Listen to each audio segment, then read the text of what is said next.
In 2025, Kenya continued to deepen bilateral relations across Europe, the Middle East, Africa, Asia, and the Americas.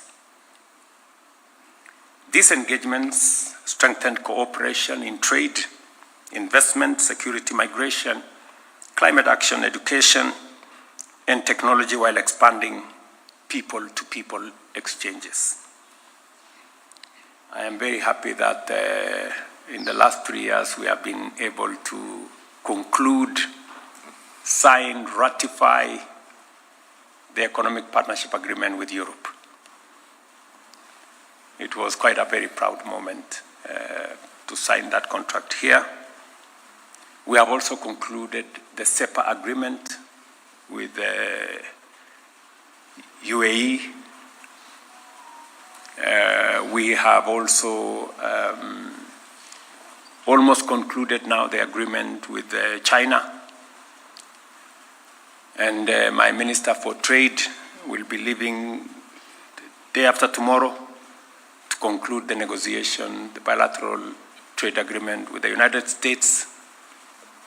And we are aligning more so that we can build a stronger ecosystem of trade partnerships that will allow us to do more with many friends across the globe. We look forward to further widening and deepening diplomatic engagement in 2026 as we advance bilateral cooperation frameworks globally, promote peace and security, strengthen trade and investment ties, expand scientific, technological, and cultural exchanges, foster regional integration, facilitate labor mobility, and harness collective efforts towards shared continental and multilateral aspirations. The principles of Pan-Africanism, good neighborliness, and regionalism continues to shape our diplomacy. Kenya currently serves as the chair of the East African Community and will chair the Common Markets for Eastern and Southern Africa Authority later this year. These responsibilities align with Kenya's long-term standing view that enhanced regional cooperation remains central to Africa's economic transformation and sustainable development in general. At the continental level, Kenya continues to contribute to Africa's institutional strengthening. As African Union champion for institutional reform, we have supported ongoing efforts to enhance the effectiveness, the credibility, and responsiveness of the Union, particularly in the areas of peace, governance, and financing. Again, let me appreciate the support to the African Union by many partners here. And to support what you have done over the years, we are having a very candid conversation as African leaders, and I will be presenting a report on what we have managed to put together. Number one, to do more on funding the African Union. We have developed alternative mechanisms of trying to make sure that we fund the African Union 100% by ourselves, so that whatever partnership exists will be additional to what we are doing as leaders and as countries in this continent. Number two, we are looking at the peace and security infrastructure.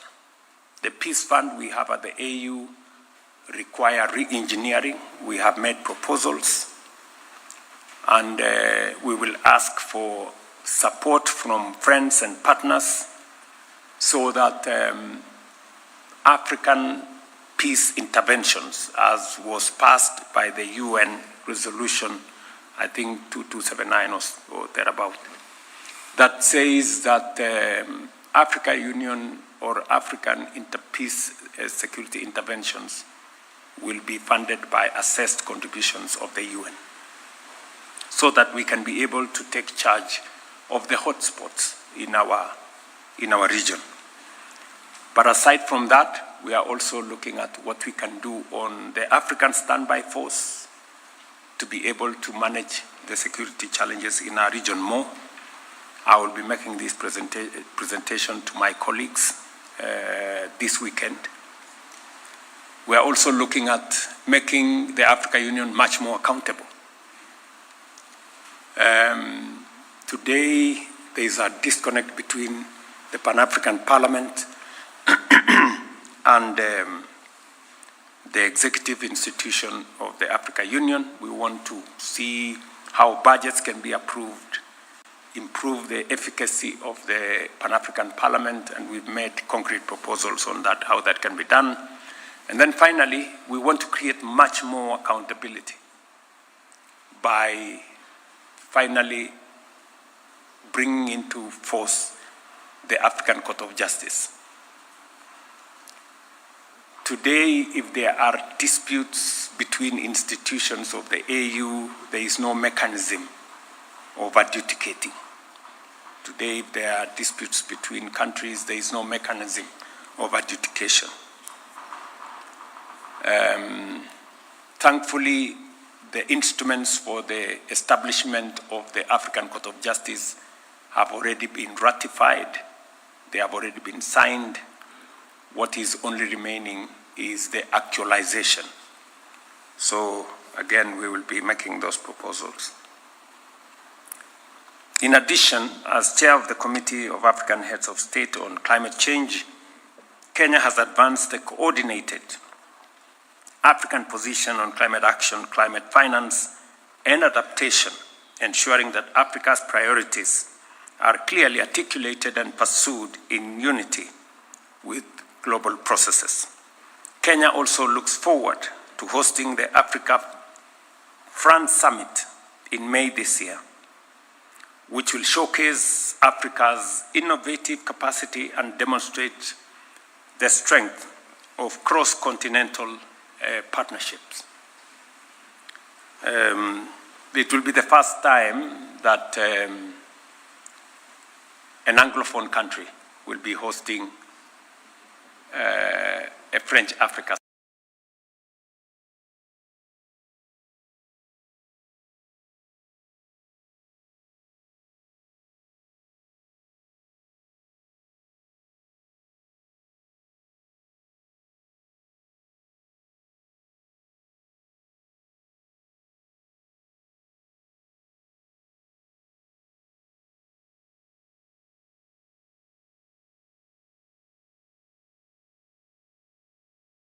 Opportunity for us to finally reduce the sharp edges between Francophone and Anglophone and try and consolidate our partnerships as one region.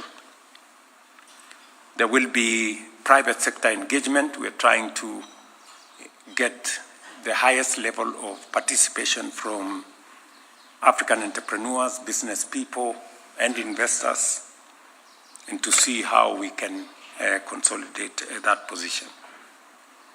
I have talked to colleagues around the continent, and we are making very good progress on colleagues that will be attending. We will also host the 4th EAC COMESA SADC Tripartite Summit this year, which is expected to significantly advance the regional integration agenda. Ladies and gentlemen, regional peace and security remains a core focus of Kenya's foreign policy. Stability in the Horn of Africa and the Great Lakes region is inseparable from our own national security, economic prospects, and development trajectory. Kenya, therefore, remains actively engaged in regional and continental efforts to prevent conflict escalation, strengthen governance, and build resilience in fragile and conflict-affected areas. In the Great Lakes region, Kenya has played an active role in efforts to reduce tensions and advance dialogue among parties in the Democratic Republic of Congo. Together with His Excellency Emerson Mnangagwa, President of the Republic of Zimbabwe, I co-chaired several EAC SADC summits, which culminated in the merger of the Nairobi and Luanda processes, strengthening coherence and reaffirming regional ownership of this peace framework. In December last year, I also witnessed the signing of the Washington Accord for Peace and Prosperity between the governments of the Democratic Republic of Congo and Rwanda, marking an important diplomatic milestone. Kenya maintains that international initiatives, including the Washington and Doha processes, must reinforce and remain aligned with a consolidated African-led framework to support sustainable outcomes. In Sudan, Kenya remains deeply concerned by the ongoing conflict and its grave humanitarian consequences. There cannot be any military solution, in my very honest opinion, to that conflict. An inclusive process, a civilian-led intervention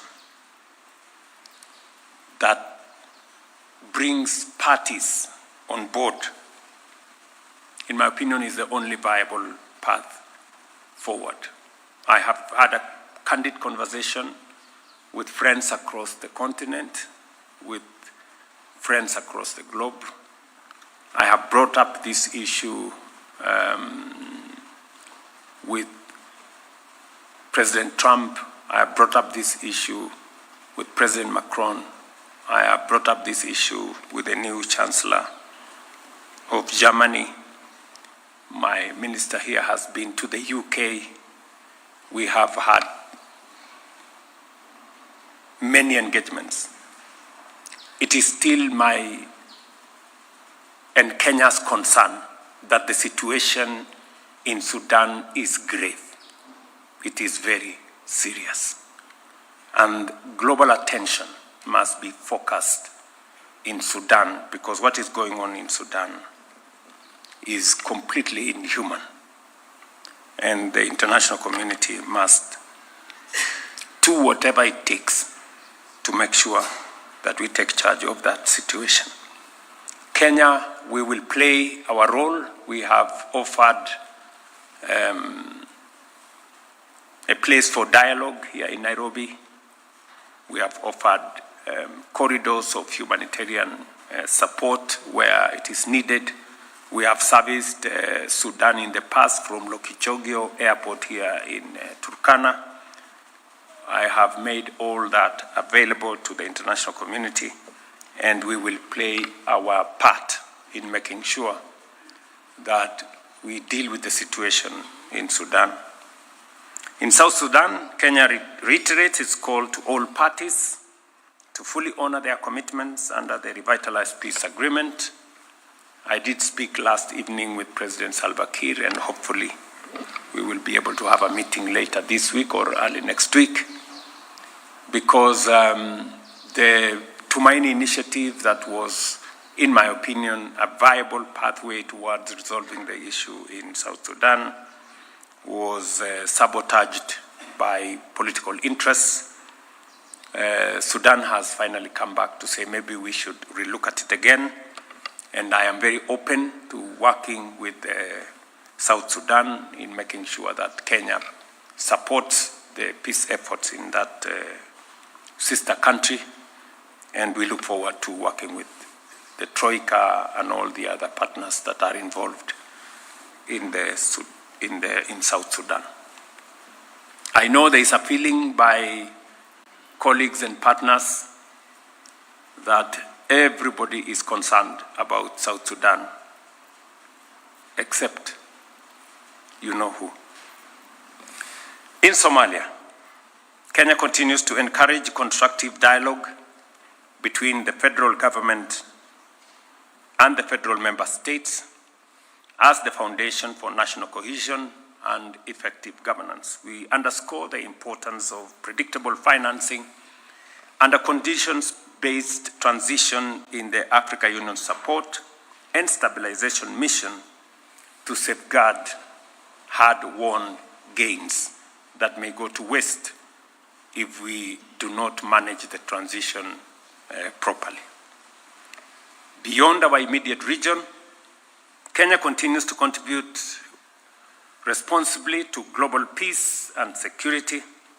As lead nation in the multinational security support mission in Haiti, we stand in solidarity with the Haitian people and their quest for the restoration of security, order, and the rule of law. We are now focused on a coordinated and orderly transition of that mission to the gang suppression force supported by adequate international financing, strengthened command structures, and a United Nations support office, measures essential to consolidate progress and prevent relapse into instability. A lot has been achieved, not as much as we would have wanted, but there is progress that had been achieved that needs to be safeguarded, and then whatever needs to be done should be done. In 2025, ladies and gentlemen, Kenya played an active and constructive role in global efforts to reform development financing, strengthen peace operations, and advance sustainable development in a manner that is inclusive, equitable, and responsive to contemporary realities. At the 4th International Conference on Financing for Development, held in Seville in Spain, Kenya joined the international community in renewing and reviewing progress under the Addis Ababa Action Agenda while confronting emerging global financing constraints. Our engagement underscored the urgent need to reform the global financing architecture to better support domestic resource mobilization, sustainable debt management, and the mobilization of private capital for development. At the same time, Kenya's commitment to global environmental governance was demonstrated during the 7th session of the United Nations Environmental Assembly, held here in Nairobi, where Kenya called for the translation of global declarations, including the outcomes of COP30, into concrete action addressing climate change, biodiversity loss, and pollution in ways that are visible in people's lives and protective of future generations. Our leadership in environmental diplomacy also extends to ocean governance. The ratification of the agreement on the conservation and sustainable use of marine biological diversity of areas beyond national jurisdiction reaffirms our commitment to rules-based multilateralism, ocean sustainability, and the protection of global commons. In June 2026, Kenya will host the 11th Our Oceans Conference under the theme, Our Ocean, Our Heritage, Our Future. This gathering will mobilize global commitment on marine conservation, sustainable fisheries, and climate resilience while showcasing Africa's contribution to ocean action and the blue economy. Kenya's multilateral engagement also encompasses social development. At the World Summit for Social Development held in Doha, Qatar, we reaffirmed that poverty eradication, decent work, and social inclusion are inseparable from sustainable development. These principles continue to guide both our domestic policy and our international partnerships. Excellencies, ladies and gentlemen, Kenya remains a firm proponent of a rules-based international order. Amid growing global instability, we reaffirm our commitment to sovereignty, and territorial integrity as enshrined in the Charter of the United Nations. As the UN marks its 80th anniversary, the world stands at a critical inflection point with multilateralism under increasing strain. It is our firm belief that a strong United Nations and a steadfast adherence to multilateral principles remains indispensable in addressing the complex and interconnected challenges of our time. We are proud to host the only United Nations headquarters in the Global South and remain committed to providing the political, security, and infrastructural support necessary to expand the UN presence in Kenya. Pangura knows that. She used to send me very long messages. We have this problem, you need to sort out. Now the messages are becoming shorter, but they are still coming. We recognize the United Nations remains one of humanity's greatest collective achievements. Yet persistent funding shortfalls and administrative constraints continue to limit its efficacy and responsiveness. Kenya therefore supports renewed efforts to strengthen and adequately resource the UN system. The defunding of UN agencies weakens multilateral cooperation and diminishes the international community's capacity to respond to conflict, humanitarian crisis, global health threats, and development challenges. At the same time, Africa also marks 2 decades since the Ezulwini Consensus and the Sirte Declaration, through which the continent has spoken in one voice in calling for just and equitable reform of the UN Security Council. Africa's continued exclusion, despite bearing significant share of Security Council's agenda and peacekeeping responsibilities, undermines the legitimacy and effectiveness of the United Nations. Comprehensive reform, including permanent African representation, is essential to the institution's relevance in the 21st century. Excellencies, as I conclude, I commend the diplomatic corps and international organizations represented here for your continued cooperation, your goodwill, and your partnership with Kenya. We truly appreciate, and we don't take it for granted. As we progress in 2026, let us deepen collaboration and ensure that our shared efforts translate into measurable and meaningful outcomes for our peoples and for humanity. Thank you very much for your attention. And as I have always said, I look forward to working with you. Thank you very much.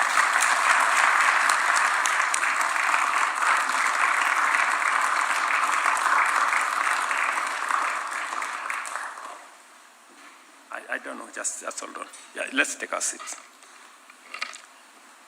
I am not schooled in matters diplomacy. But I remember, I think it was Chinua Achebe, who, I think there was a church somewhere, somebody was preaching in church. So he was sitting in the congregation. After the sermon, he asked somebody there, are people allowed to ask questions after the sermon?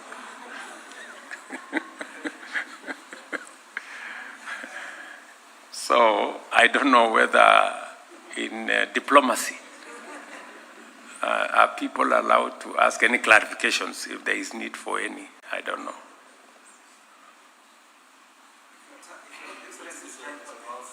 Okay. I can take 1 or 2 clarifications if there is anybody who has something to say with the permission of the diplomats here. There are no consequences for asking any question.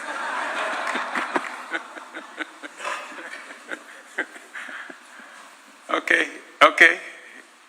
My good friend, and by the way, my good friend from Morocco, we did open also a diplomatic office in Morocco. We opened one in the last, we also opened one in Côte d'Ivoire. We opened one in Haiti. We've opened one in Denmark. We will now be sending somebody to Vatican, and I think we've also opened one in Guangzhou, is it? A consulate in Guangzhou. So, thank you, Mr. President. Ambassador. Thank you for your time. I will dare to ask Your Excellency about as a champion of institutional reform at the EU. Your Excellency has spoken with many issues that you have planned to reform at the EU. yes, But I think the CFTA... at the AU, not EU. No, African Union. Yes. Yes, but there is one aspect that should be